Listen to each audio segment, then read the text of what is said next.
ದೇವರಿಗೆ ಮಹಿಮೆ ಉಂಟಾಗಲಿ. ಮನುಷ್ಯರಿಗೆ ಅಸಾಧ್ಯವಾದಂತ ಕಾರ್ಯಗಳು ದೇವರು ಅದನ್ನ ಅಸಾಧ್ಯವಾದದ್ದನ್ನ ಸಾಧ್ಯವಾಗಿಸುವಂತೆ ದೇವರು ನಮಗೋಸ್ಕರವಾಗಿ ನಮ್ಮ ಪರವಾಗಿ ನಿಂತು ಅದನ್ನ ನಮಗೆ ಸಾಧಕವಾಗಿ ಮಾರ್ಪಡಿಸಿ ಕೊಡುವುದರಲ್ಲಿ ಆತನು ಬಹಳ ಪ್ರೀತಿಯುಳ್ಳ ಕರುಣಾಮಯನಾಗಿರುವ ದೇವರಾಗಿದ್ದಾನೆ. ಲೂಕನು ಬರೆದ ಸುವಾರ್ತೆ 18ನೇ ಅಧ್ಯಾಯ 27ನೇ ವಾಕ್ಯದಲ್ಲಿ ನಾವು ಈ ವಿಧವಾಗಿ ನೋಡುತ್ತಾ ಇದ್ದೇವೆ. ಮನುಷ್ಯರಿಗೆ ಅಸಾಧ್ಯವಾದ ಕಾರ್ಯಗಳು ದೇವರಿಗೆ ಸಾಧ್ಯವಾಗಿದೆ ಅಂದನು. ನಮಗೇನು ಸಾಧ್ಯನೋ ಅದನ್ನ ನಾವು ಮಾಡಬೇಕು.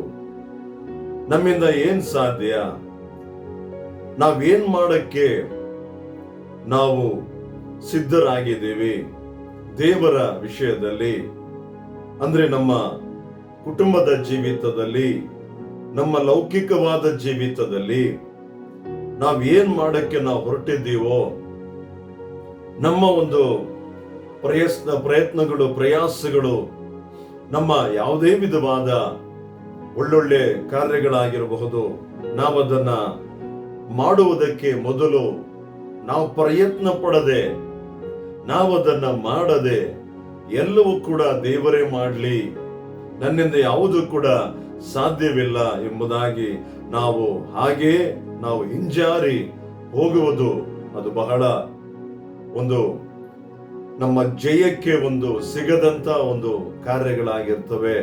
ನಮಗೆ ಜಯ ನಾವು ಕಾಣಬೇಕು.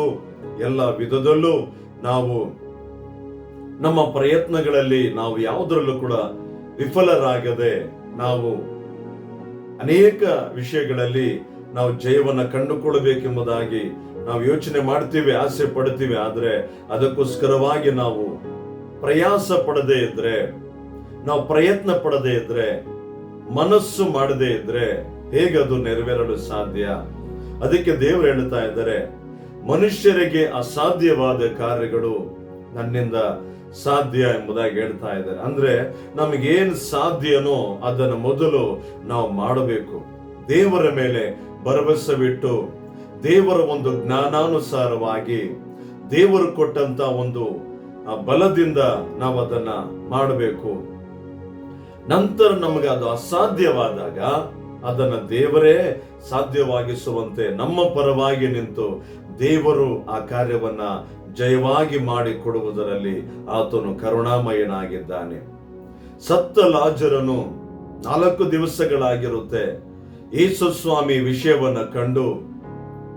ವಿಷಯವನ್ನ ಸುದ್ದಿಯನ್ನ ಕೇಳಿ 4 ದಿವಸಗಳಾದ ನಂತರ ಬಂದು ನೋಡಬೇಕಾದ್ರೆ ಆ ಸಮಾಧಿಯಲ್ಲಿ ಮುಚ್ಚಲ್ಪಟ್ಟಂತ ಆ ಒಂದು ಕಲ್ಲನ್ನ ದೇವರು ಹೇಳ್ತಾ ಇದ್ದಾರೆ, ಆ ಕಲ್ಲನ್ನ ಸರಿಸರಿ ಎಂಬುದಾಗಿ ಹೇಳಿ. ಅಂದ್ರೆ ಮನುಷ್ಯರಿಗೆ ಆ ಕಲ್ಲನ್ನ ಸರಿಸುವುದಕ್ಕೆ ಸಾಧ್ಯ ಆಗುತ್ತೆ. ಆದ್ರೆ ಸತ್ತಂತ ಲಾಜರನನ್ನ, ಸತ್ತು 4 ದಿವಸಗಳಾದಂತ ಲಾಜರನನ್ನ ನಾನೆಬ್ಬಿಸ್ತೀನಿ, ಅದು ನಿಮ್ಮಿಂದ ಸಾಧ್ಯವಿಲ್ಲ.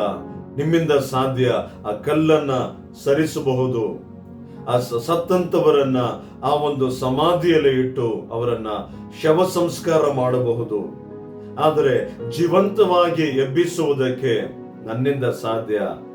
ನಿಮ್ಗೇನ್ ಸಾಧ್ಯನೋ ಅದನ್ನ ನೀವು ಮಾಡಿ, ನಿಮ್ಗೇನು ಅಸಾಧ್ಯವೋ ಅದನ್ನ ನಾನು ಮಾಡ್ತೀನಿ ಎಂಬುದಾಗಿ ದೇವರಲ್ಲಿ ಯೋಹಾನನು ಬರೆದ ಸುವಾರ್ತೆ ನೀವು 11ನೇ ಅಧ್ಯಾಯದಲ್ಲಿ ಈ ಒಂದು ಸಂಭವವನ್ನು ಕುರಿತಾಗಿ ನೀವು ಓದಬಹುದು. ಆಗ ದೇವರಿಗೆ ಅಸಾಧ್ಯವಾದದ್ದನ್ನ ನಮ್ಮ ಪರವಾಗಿ ನಿಂತು ಆತನು ಮಾಡುತ್ತಾನೆ.